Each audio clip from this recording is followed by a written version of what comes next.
الحمد لله الحمد لله وكفى وسلام على عباده الذين اصطفى أما بعد فأعوذ بالله من الشيطان الرجيم بسم الله الرحمن الرحيم يا أيها الذين آمنوا إن تطيعوا فريقا من الذين أوتوا الكتاب يردوكم بعد إيمانكم كافرين وكيف تكفرون وأنتم تتلى عليكم آيات الله وفيكم رسوله ومن يعتصم بالله فقد هدي إلى صراط مستقيم صدق الله مولانا العظيم الحمد لله الحمد لله الحمد لله সূরা আলে ইমরানের 100 নম্বর আয়াত এবং 101 নম্বর আয়াত, এই দুই আয়াত আপনাদের সামনে তেলাওয়াত করেছি। 98 এবং 99 এই দুই আয়াত এর আলোচনা করতে গিয়ে আমরা একটা কথা বলেছিলাম যে মদিনায় একটি দুঃখজনক ঘটনা ঘটেছিল, যে ঘটনাটা বিস্তারিত গত সপ্তাহে আপনাদের সামনে আমি বলেছি। ঘটনা কোথা থেকে শুরু, কোথায় গিয়ে শেষ, কি হয়েছে না হয়েছে, লম্বা সময় নিয়ে বলেছি। এবং সেই ঘটনাকে কেন্দ্র করেই আল্লাহ তাআলা ইহুদিদেরকে লক্ষ্য করে দুইটা কথা বলেছেন, আর মুসলমানদেরকে লক্ষ্য করে দুইটি কথা বলেছেন।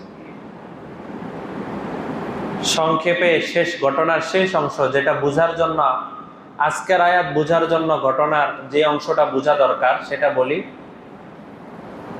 যে একজন মুনাফিক ছিল, তার নাম ছিল শাম্মাস, তার বাবার নাম ছিল কায়েস, এই জন্য তাকে বলা হতো শাম্মান বিন কায়েস। সে দেখতে পেল যে সাহাবায়ে কেরাম সবাই মিলে গেছে, তাদের মধ্যে নবীজির উপর ঈমান আনার পরে আগের যত ধরনের দ্বন্দ্ব ছিল কাফের অবস্থা, কোনো দ্বন্দ্ব আর নাই। আউস আর খাজরাজ গোত্র তারা সব মিলে গেছে, একাকার হয়ে গেছে। সবাই কোরআনের কথা শুনে, সবাই নবীজির কথা শুনে এক সুন্দর দৃশ্য থেকে দেখতে পাইল। তো মসজিদে নববী থেকে কাছেই এক জায়গায় বসে বসে সাহাবায়ে কেরাম ওনারা পরস্পর গল্পগুজব করতেছিলেন। ওনাদের মধ্যে আউস গোত্রের সাহাবীরাও ছিলেন, খাজরাজ গোত্রের সাহাবীরাও ছিলেন। আমাদের নবীজি আসার প্রায় 40-50 বছর আগে বুআসের একটা যুদ্ধ হয়েছিল, যেই যুদ্ধে আউস আর খাজরাজ তারা পরস্পর অনেক মারাত্মক রক্তক্ষয়ী যুদ্ধ হয়েছে, এবং এই যুদ্ধতে শত শত মানুষ মারা গেছে। আউসের বড় বড় নেতারাও মারা গেছে, খাজরাজের বড় বড় নেতারাও মারা গেছে। এই যুদ্ধ করতে গিয়ে আউসের পক্ষ থেকে কিছু কথাবার্তা বলা হয়েছিল, কিছু মিছিল দেওয়া হয়েছিল খাজরাজের বিরুদ্ধে, আবার খাজরাজের পক্ষ থেকে আউসের বিরুদ্ধে কিছু মিছিল দেওয়া হয়েছিল। কিন্তু আমাদের নবীজি মদিনায় আসার পরে তো এগুলার কিচ্ছু বাকি নাই। কার পরিচয় আউস আর কার পরিচয় খাজরাজ, এরকম কোনো পরিচয় কারো নাই। 26 পারায় আল্লাহ তাআলা বলে দিছেন, তোমাদের মধ্যে যার দিলের মধ্যে তাকওয়া বেশি তার পরিচয় হলো সবচেয়ে সম্মানিত।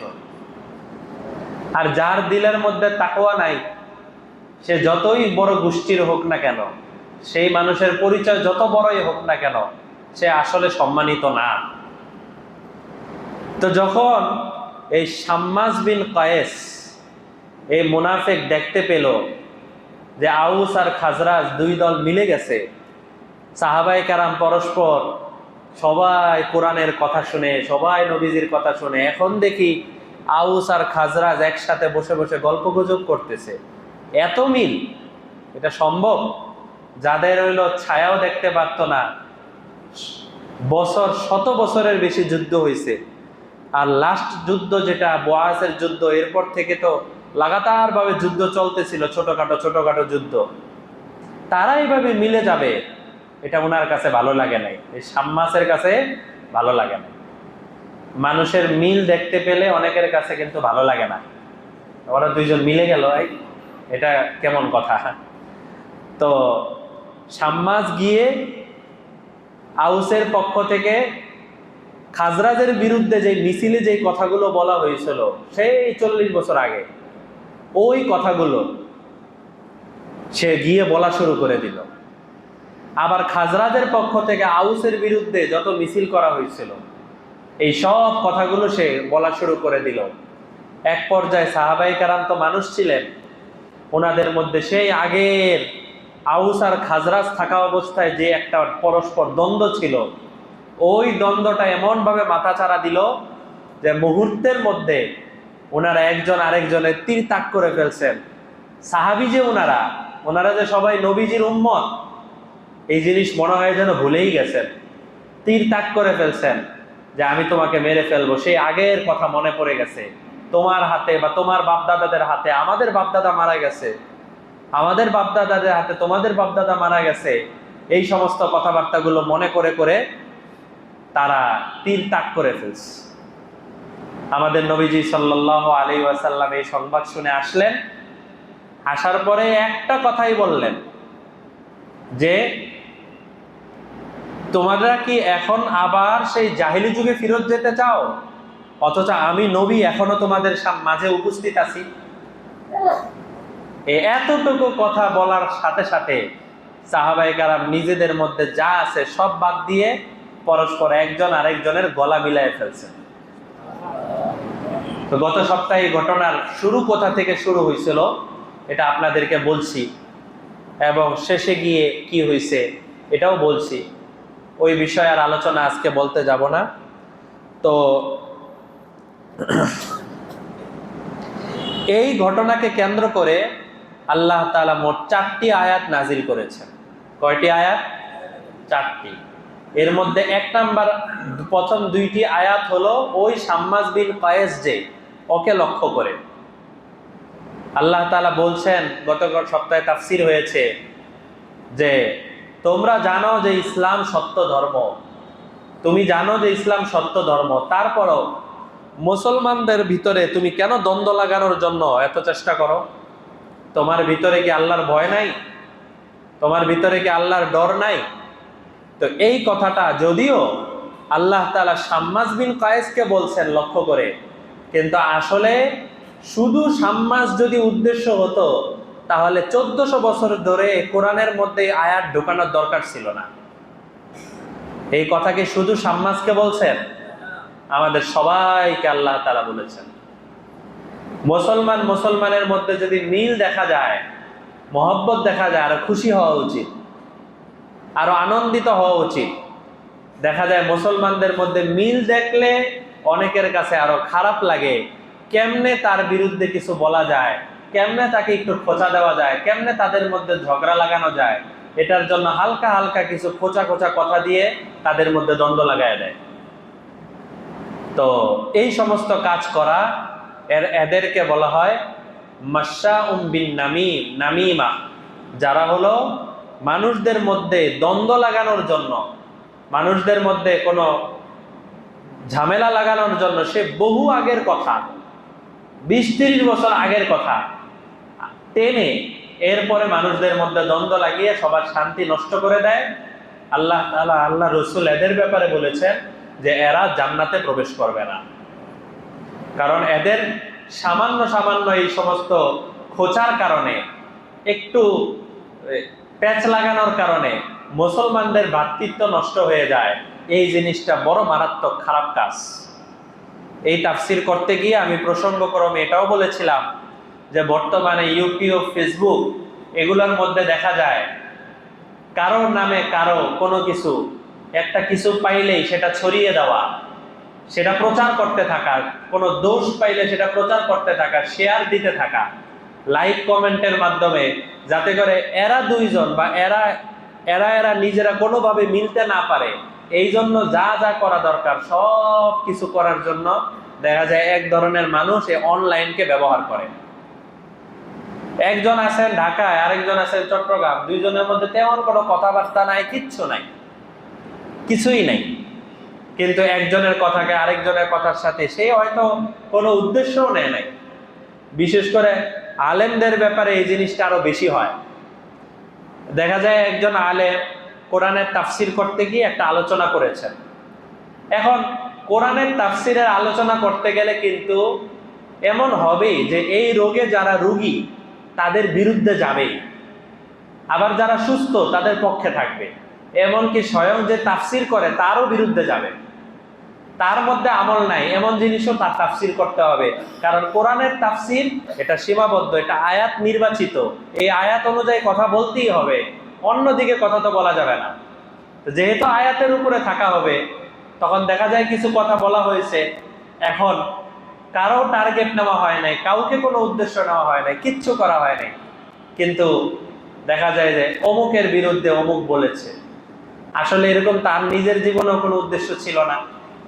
আর বাস্তবতা হলো এটা আমাদের বুজুর্গদের পরীক্ষিত, যে কাউকে টার্গেট করে করে খোঁচা দিয়ে দিয়ে বয়ান করলে হেদায়েত তো আরো হয়ই না, বরং আরো ফিতনা ফাসাদ বাড়ে। টার্গেট করে কোনো বয়ান নাই, বয়ান হবে কোরআন আর হাদিস অনুযায়ী। এবার যারা রুগী তারা এর থেকে ওষুধ নিয়ে যাবে, আর যারা বেশি রুগী তারা হয়তো রাগ করতে পারে। রাগ যদি কেউ করে বুঝতে হবে বেশি রুগী, রোগ বেশি, যে কারণে রাগ হয়ে যেতেছে ডাক্তারের উপরে। ডাক্তারের উপরে তো রাগ হয়ে লাভ নাই, কারণ কথাবার্তা তো সব থেকে বলা হচ্ছে, কোরআন আর হাদিস থেকে বলা হচ্ছে। তো এই জন্য আল্লাহ তাআলা এই ইহুদিদেরকে লক্ষ্য করে, ওই শাম্মাস বিন কায়েসকে লক্ষ্য করে আল্লাহ তাআলা বলছে যে কি ব্যাপার, তোমার কি মুসলমানদের মধ্যে ভালো দেখতে ভালো লাগে না, মিল দেখতে ভালো লাগে না, তুমি এভাবে দ্বন্দ্ব লাগাইলা? তুমি জেনে রাখো ওয়ামাল্লাহু বিগাফিলিন আম্মা তা'মালুন, তুমি প্রত্যেকটা কথা যাই করো না কেন, একটা খোঁচা দাও অথবা একটা কিছু করো, মনে রাখবা এই সমস্ত কিছুর কারণে আল্লাহ তাআলা কিন্তু মুখ ফিরিয়ে নেন নাই, আল্লাহ কিন্তু তোমার দিকে তাকিয়ে আছে। অনেক সময় এমন হয়, দেখা যায় দুই ফ্যামিলির মধ্যে বা দুই মানুষের মধ্যে, দুই জায়গায় পরস্পর অনেক দ্বন্দ্ব চলতেছে, একজন আরেকজনের মানে খুবই দূরত্ব, খুঁজতে খুঁজতে খুঁজতে খুঁজতে দেখা যায় অমুকের কাছ থেকে প্রথমে একটা কথা শুনছিল, একটা এমন কথা যে কথা তার খারাপ লাগছে, এরপর থেকে এটা বাড়তে বাড়তে বাড়তে বাড়তে এই পর্যায়ে গেছে।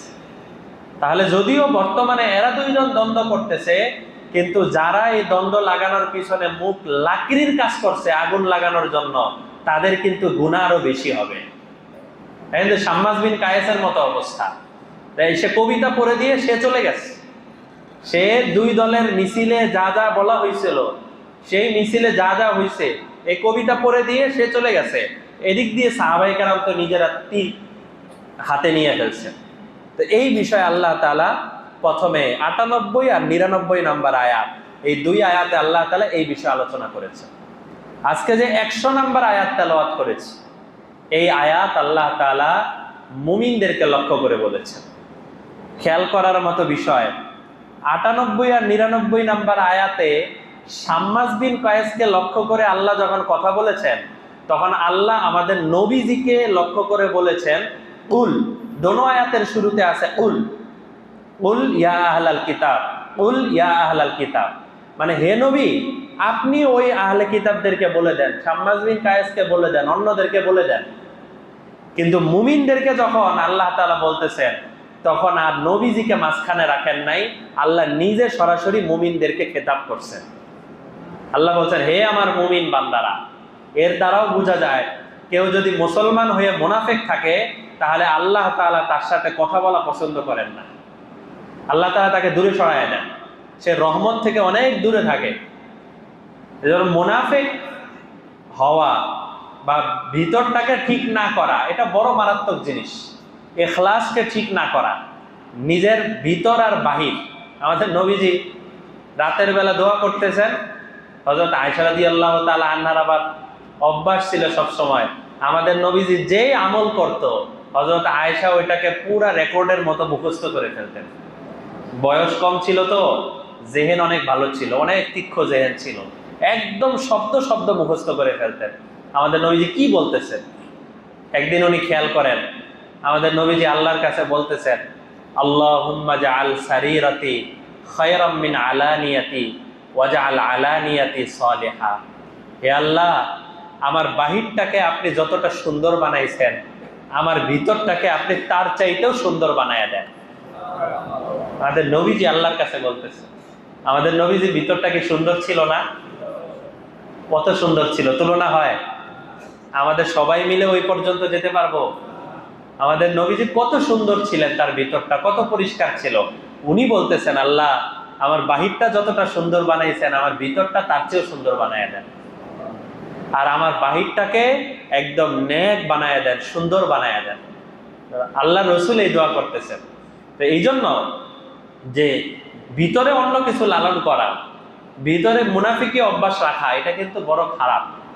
তো 100 নম্বর আয়াতে আল্লাহ তাআলা ওই সাহাবায়ে কেরাম যারা নিজেরা পরস্পর এই জাতীয় সম্পর্কে লিপ্ত হয়ে গেল, যে ওনারা একজন আরেকজনের দিকে তীর তাক করে ফেলছেন, একজন আরেকজনের দিকে আঘাত করার জন্য, আক্রমণ করার জন্য ওনারা এখনই রাগ উঠে গেছে ওনাদের। এই সব সাহাবায়ে কেরামকে লক্ষ্য করে এবং আমাদেরকে লক্ষ্য করে আল্লাহ তাআলা বলছেন, ইয়া আইয়ুহাল্লাযীনা আমানু, হে আমার ওই সমস্ত বান্দারা যারা আমার উপরে ঈমান এনেছে। হে আমার ওই সমস্ত বান্দারা যারা আমার উপরে ঈমান এনেছে। হযরত আব্দুল্লাহ ইবনে মাসউদ রাদিয়াল্লাহু তাআলা আনহু বলতেন যে আল্লাহ তাআলা যখন বলেন, হে আমার ওই সমস্ত বান্দারা যারা আমার উপরে ঈমান এনেছো, এই কথা তো আল্লাহ সবাইকে উদ্দেশ্য করে বলেন। কিন্তু আমি যতবার এই আয়াত পড়ি, ততবার আমি নিজের জন্য মনে করি আল্লাহ তাআলা বলতেছেন, হে আব্দুল্লাহ ইবনে মাসউদ, আমি তোমাকে বলতেছি। আমাদেরও কিন্তু খেয়াল রাখা দরকার। এটা মনে না করে আল্লাহ সবাইকে উদ্দেশ্য করে বলেছেন, না, আল্লাহ আমাদেরকে বলে, আমাকে বলেছেন, কারণ আমি আল্লাহর উপর ঈমান এনেছি না। আল্লাহ তো ডাক দিছেন, হে আমার ওইসব বান্দারা যারা আমার উপর ঈমান এনেছে। আল্লাহর ডাকটাও কিন্তু অনেক মধুর, আল্লাহর ডাকটাও কিন্তু অনেক স্বাদওয়ালা ডাক, তাই না? ছাত্রদেরকে যদি উস্তাদ বলে, হে আমার প্রিয় ছাত্ররা, তাহলে ছাত্রদের ভালো লাগে না? সন্তানকে বাবা যদি আলাদাভাবে এরকম কোনো খেতাব করে ডাক দেয়, তাহলে এটা সন্তানের কাছে ভালো লাগে। বাবাকে যদি সন্তান এরকম আলাদা করে ডাক দেয়, বাবার কাছে ভালো লাগে, এটা নিয়ম। ঠিক আল্লাহ তাআলা এইভাবে ডাক দিচ্ছেন, হে আমার ওই সমস্ত বান্দারা যারা আমার উপর, আমাকে বিশ্বাস করছো, আমাকে খোদা হিসাবে মেনে নিয়েছো, আমার উপরে একত্ববাদের উপরে ঈমান আনেছো, তোমাদেরকে একটা কথা বলি। কি কথা? যদি তোমরা ইন তুতিউ ফারিকাম মিনাল্লাযীনা উতুল কিতাব, যারা কিতাবের আলেম হয়ে গেছে, তাওরাতের আলেম, ইনজিলের আলেম, এরা তো কেউ এখন নবীজির উপর ঈমান আনে না। 2-4 জন ছাড়া, ইহুদি নাসারাদের অল্প কয়েকজন ছাড়া, বাকি বেশিরভাগই আমাদের নবীজির উপর ঈমান আনে না। মুশরিকরা, সাহাবায়ে কেরাম যারা মুসলমান হয়েছেন, অনেকে ছিলেন আগে মুশরিক ছিলেন, বিভিন্ন পূজায় লিপ্ত ছিলেন, ওনারা মুসলমান হয়ে গেছেন। কিন্তু যারা ইহুদি ছিল, এদের মধ্যে অল্প কয়েকজন মুসলমান হয়েছেন, সাহাবী হয়েছেন। বেশিরভাগ ইহুদিদের সাহাবী নসিব হয় নাই, এরা সাহাবী হতে পারে নাই। কারণ হলো, মুশরিক যারা ছিল এদের অধিকাংশই ছিল মূর্খ। মূর্খ শব্দ না বলি, মানে শিক্ষাগত যে যোগ্যতা আর কি, এই সমস্ত যোগ্যতা তাদের মধ্যে ছিল না। যে কারণে আমাদের নবীজি এসে যখন কোনো কিছু বলেছেন, ওনাদের মধ্যে কোনো গর্মী ভাব ছিল না, কোনো তাকাব্বুর ছিল না, অহংকার ছিল না। নবীজি যা বলেছেন তারা তা মেনে নিস। কিন্তু যারা শিক্ষিত, আগের থেকে তাওরাতের বিভিন্ন জ্ঞান, ইনজিলের বিভিন্ন জ্ঞান, ওই জ্ঞানের পাওয়ারে কিন্তু তারা অনেক আকাশে বাতাসে উঠতেছে। তারা নবীজির কথাকে সহজে মানতে না। আমরা কি কম বুঝি নাকি? আমরাও তো অনেক বুঝি। তো আল্লাহ তাআলা দেখেন সতর্ক করতেছেন, হে আমার ইমানদার বান্দারা, হে আমার ওইসব বান্দারা যারা আমাকে রব হিসেবে স্বীকার করেছো, ইন তুতিউ ফারিকাম মিনাল্লাযীনা উতুল কিতাব, ওই সমস্ত কিতাবওয়ালা ব্যক্তি, শিক্ষিত ব্যক্তি যারা, যারা এই তাওরাত ইনজিলের জ্ঞান নিয়ে এত বেশি নিজেকে অহংকারের মধ্যে হাবুডুবু খাচ্ছে। তোমরা যদি তাদের এই সব শিক্ষার কারণে, তাদের এই সমস্ত গর্মির কারণে, তাদের এই পাওয়ারের কারণে যদি তোমরা তাদের পিছে পিছে চলা শুরু করো, যে উনি যেটা বলবে ওইটাই, কোরআন হাদিসে কি আছে, আমার নবী কি চায়, আল্লাহ তাআলা কি বলেছেন, ওইটা না, নবী আল্লাহ তাআলা কি বলবেন না বলবেন এটা তো জানাই আছে। নামাজের কথা বলবেন, রোজার কথা বলবেন, হালাল হারামের কথা বলবেন, জানাই আছে। তো ওনারা তো শিক্ষিত, ওনাদের থেকে নতুন নতুন কিছু পাওয়া যাবে। আল্লাহ তাআলা বলেন, যদি তোমরা এই সমস্ত কিতাবের জ্ঞান দেখে আর এই জাতীয় জিনিস দেখে তোমরা যদি তাদের পিছনে পিছনে চলা শুরু করো, ইয়ারুদ্দুকুম বাদা ঈমানিকুম কাফিরিন, তোমরা সতর্ক থাকো, এরা কিন্তু তোমাদেরকে নিয়ে কাফের বানিয়ে ফেলবে, এরা তোমাদেরকে গোমরাহ বানিয়ে ফেলবে, এরা তোমাদেরকে ঈমানদার থাকতে দিবে না। কারণ এরা চায়, এদের মূল উদ্দেশ্য হলো যে মুসলমানদেরকে কিভাবে সংখ্যা কমিয়ে তাদেরকে কাফের বানানো যায়, তাদেরকে বদ্দীন বানানো যায়, তাদেরকে এই রাস্তা থেকে দূরে সরানো যায়। এটা হলো তাদের বড় উদ্দেশ্য ছিল। ইংরেজরা যখন এই দেশে মোগল সাম্রাজ্য থেকে দেশ দখল করেছে, ওই সময়ও ইতিহাস পড়েন, প্রায় 200 বছরের ইতিহাস, ইস্ট ইন্ডিয়া কোম্পানির যে ইতিহাস, সেটার মধ্যে কি আছে? একসাথে তারা গবেষণা করছে। মুসলমানরা এই চেতনাগুলো কোত্থেকে পায়? এই যে আমাদের বিরুদ্ধে কথাবার্তা বলা, এই যে আমাদের বিরুদ্ধে আচরণ করা, এইগুলা কোত্থেকে পায়? তারা সব মিলিয়ে গবেষণা করছে। এগুলার মূল বিষয় হলো কোরআন। কোরআন থেকে এরা এগুলা পায়। একসাথে কোটি কোটি কোটি কোটি কোরআন, যত কপি পেয়েছে, এই দিল্লি থেকে শুরু করে আশপাশে যত ধরনের কপি পেয়েছে কোরআনের কপি, কয় লাখ বা কয় কোটি আল্লাহ পাকি ভালো জানেন। এই সমস্ত কোরআন তারা এক এক এলাকা এলাকা বিভিন্ন জায়গায় কোরআন পুরানোর উৎসব করেছে, কোরআনে আগুন জ্বালিয়ে দেওয়ার উৎসব করেছে। মানে ডেট নির্ধারণ করছে যে এই জায়গার মধ্যে গর্ত খনন করে কোরআন জ্বালানো হবে, এই জায়গার মধ্যে কোরআন জ্বালিয়ে দিস। কেন? মুসলমানরাই সব চেতনা, এদের সব কিছু কোরআন থেকে, কোরআনের তাফসির থেকে। এরা ভালো মানুষ কেন? বহু মানুষ এমন আছে সামনে দিয়ে হারাম যাচ্ছে, তারপরও হারামে স্পর্শ করে না। কেন? কোরআনের নূর তার সিনার মধ্যে একটু হলেও প্রবেশ করছে, তাই না? স্পষ্টভাবে লাখ টাকার রিসিপ্ট সে দেখতে পাচ্ছে, যেটা সে ধরলেই নিয়ে যাওয়া যাবে, কেউ তাকে জিজ্ঞেস করার মতো নাই, কিন্তু কোরআনের ভালোবাসা তার ভিতরে ঢুকছে। কিছুদিন আগে পত্রিকায় পড়তেছিলাম আর কি, ছবি দেওয়া, ওই লোকটার ছবি দেওয়া পত্রিকায়, যে মোটামুটি বয়স ধরেন 50 বছরের বেশি হবে, ছবি দেখে যেটা মনে হয়। উনি রেল স্টেশনে গিয়ে একসাথে প্রায় অনেক হাজার টাকার, অনেক হাজার টাকার টিকিট কিনছে। টিকিট কিনে রেল স্টেশনে দাঁড়িয়ে সব টিকিট ছিঁড়ে ফেলছে। এটা পত্রিকায় ওনার ছবি সহ আসছে। তো ওনাকে জিজ্ঞেস করছে যে আপনি এইভাবে রেল স্টেশনে দাঁড়িয়ে দাঁড়িয়ে টিকিট ছিঁড়লেন, এতজনের টিকিট কাটলেন, আপনি তো হাজার হাজার টাকার টিকিট ছিঁড়ে ফেললেন। তখন উনি বললেন যে আমি নিয়মিত একজন আলেমের সোহবতে যাই, ওনার কাছে আমি বলছি যে আমি যখন অবুঝ ছিলাম, ইসলামের পথে ছিলাম না, ওই সময় আমি রেলগাড়িতে ভাড়া দেওয়া ছাড়া আমি বহুবার রেলগাড়িতে সফর করেছি। আমার এখন কি হবে? আলেম আমাকে বলছেন যে এটা বান্দার হক, এটা সরকারি হক, আপনি এই হক নষ্ট করেছেন, টিকিট ছাড়া আপনি রেলগাড়িতে ভ্রমণ করেছেন, এটা আপনার জন্য জায়েজ হয় নাই। আপনার জন্য করণীয় হলো ওই পরিমাণ টাকা আপনি সরকারের কাছে দিয়ে দিবেন। সরকারের কাছে আমি কেমনে দিব? সরকারের কাছে তো কোনো খাত হয়ে দিতে হবে। তখন ওই আলেম ওনাকে পরামর্শ দিচ্ছেন যে আপনি ওই পরিমাণ, আপনার যতটুকু মনে হয় যে আমি এতদিন ভ্রমণ করেছি, এটার একটা অনুমান হিসাব করে ওই পরিমাণ টিকিট আপনি কাটেন, কাটার পরে পুরাটা ছিঁড়ে ফেলেন। আপনি আর টিকিট অনুযায়ী রেলগাড়িতে সফর করলেন না, কিন্তু আপনার পক্ষ থেকে টাকাটা রেলের সরকারি কোষাগারে চলে গেল, সরকারি খাতে চলে গেল, তাহলে আপনি সরকারকে টাকা দেওয়া হয়ে গেল। উনি এই জন্য এই টিকিট দাঁড়িয়ে টিকিট ছিঁড়ে ফেলছেন। উনি আসলে গোপনে ছিঁড়লেই ভালো হতো, যে কারণে পত্রিকায় চলে আসছে। তো এই সংবাদটা পড়ার পরে আমার জেহেনের মধ্যে এই জিনিসটাই আসছে যে একজন মানুষ এত জীবন ভর একটা হারাম কাজের সাথে জড়িত ছিল, এই পুরা হারাম থেকে সে দূরে সরে আসছে কেন? কোরআন ওয়ালার, কোরআনের একটু নূর, একটু সোহবতের বদলতে তার দিলের ভিতরে প্রবেশ করছে।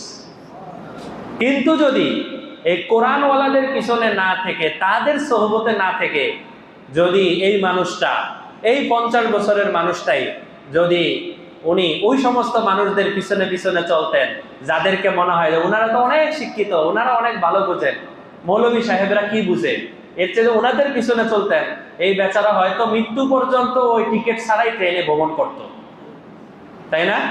কারণ তারা তো তাদেরকে এই বুঝি দিবে, আরে চলো টিকিট ছাড়া যাবো, দেখি কে ধরতে আসে আমাদেরকে, এই শিক্ষাই তো দিবে। কিন্তু না, দেখছেন তো আল্লাহ তাআলা এই বিষয়টা বুঝালেন যে তোমরা যদি এদের সাথে চলো, এদের পিছনে পিছনে চলো, তাহলে তোমাদেরকে এরা কাফের বানিয়ে দিবে। এরপরে আল্লাহ তাআলা দ্বিতীয় কথা বলেন, ওয়াকাইফা তাকফুরুনা ওয়া আনতুম তুতলা আলাইকুম আয়াতুল্লাহ ওয়া ফীকুম রাসূলু। আরে আউস আর খাজরাজের সেই কবের ঘটনা, ওই ঘটনার কারণে তোমরা এখন নিজেরা একজন আরেকজনের সাথে দ্বন্দ্বে লিপ্ত হচ্ছ, তোমরা কুফরি করছো, তোমরা বিভিন্ন ধরনের অন্য কাজের দিকে মন চলে যাচ্ছে, অথচ তোমাদের কাছে তো কোরআন আছে, তোমাদের কাছে তো নবীজির হাদিস আছে, ওয়াফিকুম রাসূলু, তোমাদের কাছে স্বয়ং রাসূল নিজে উপস্থিত আছেন। এর চাইতে বড় আর তোমাদের কি দরকার? তোমাদের কাছে কোরআন আছে, তোমাদের কাছে হাদিস আছে, স্বয়ং নবীজি নিজে তোমাদের কাছে আছেন, তাহলে এর চাইতে উত্তম কোনো কিছু লাগবে? তার মানে বোঝা যায়, কারো কাছে যদি কোরআন থাকে, কারো কাছে হাদিস থাকে, কারো কাছে নবীজি থাকে, সুন্নাত থাকে, তাহলে সেই দুনিয়ার সবচেয়ে দামি সম্পদ পেয়ে গেছে, দামি সম্পদ। একবার আমাদের নবীজি সাল্লাল্লাহু আলাইহি সাল্লাম সাহাবীদেরকে বলতেছিলেন, আইয়ুল মুমিনিনা আজাবু ঈমানা, সাহাবী তোমরা বলো তো আমার উপরে যত মানুষ ঈমান আনছে, আমাদের নবীজি নিজের কথা বলেন যে আমার উপরে যত মানুষ ঈমান আনছে তাদের মধ্যে কার ঈমানটা অনেক আশ্চর্যের ঈমান? সাহাবীদেরকে জিজ্ঞেস করছেন।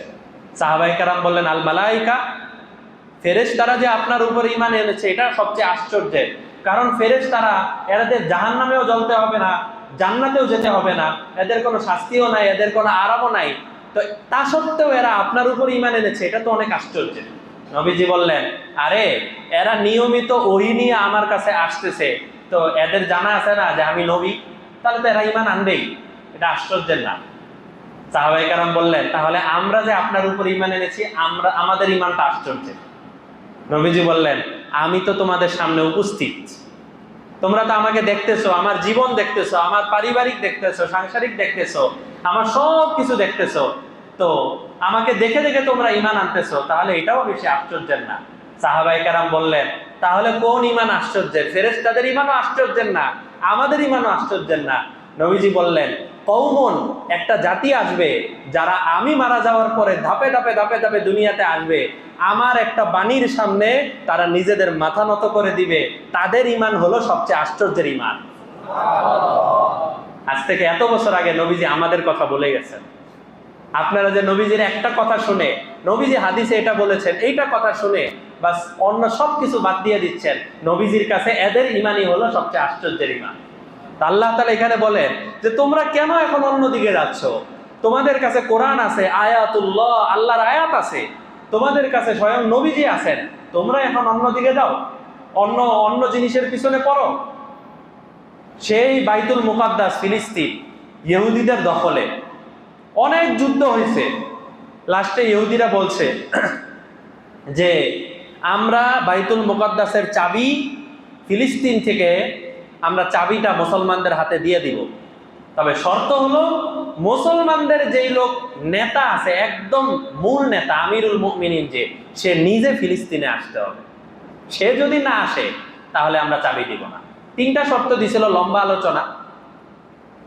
তো হযরত ওমর রাদিয়াল্লাহু তাআলা আনহু তখন খলিফায়, উনি তখন আমিরুল মুমিনিন, উনি তো মদিনায়, কোথায় মদিনা আর কোথায় ফিলিস্তিন, এখান থেকে উনি ওনার খাদেমকে সাথে নিয়ে উনি রওনা হয়েছেন যে কেন? মুসলমানদের বিজয়ের জন্য চাবি আমি নিজে যেতে হবে, এই জন্য। হযরত ওমর রাদিয়াল্লাহু তাআলা আনহু উনি গেছেন, যাওয়ার পরে যখন ওই ফিলিস্তিনের ভিতরে প্রবেশ করবেন, এর একটু আগে ওনার শরীরে কিছু তালিওয়ালা কাপড় ছিল, মানে এমন কাপড় যে কাপড়ের মধ্যে তালি দেওয়া, এমন কাপড় ছিল গায়ে পরা। তো উনি ওনার খাদেম বললেন যে এখন যেহেতু আপনি ঢুকে যাবেন, তাহলে একটু আগে সুন্দর জামা কাপড় পরিধান করে আপনি আরাম করেন, ঘুমান। তো উনি সুন্দর পোশাক টোশাক পরে যে আমি এখন আমিরুল মুমিনিন হিসাবে এই ফিলিস্তিনে প্রবেশ করব, খুব চমৎকার পোশাক পরে উনি রেডি হয়ে এরপরে আরামে ঘুমাইলেন।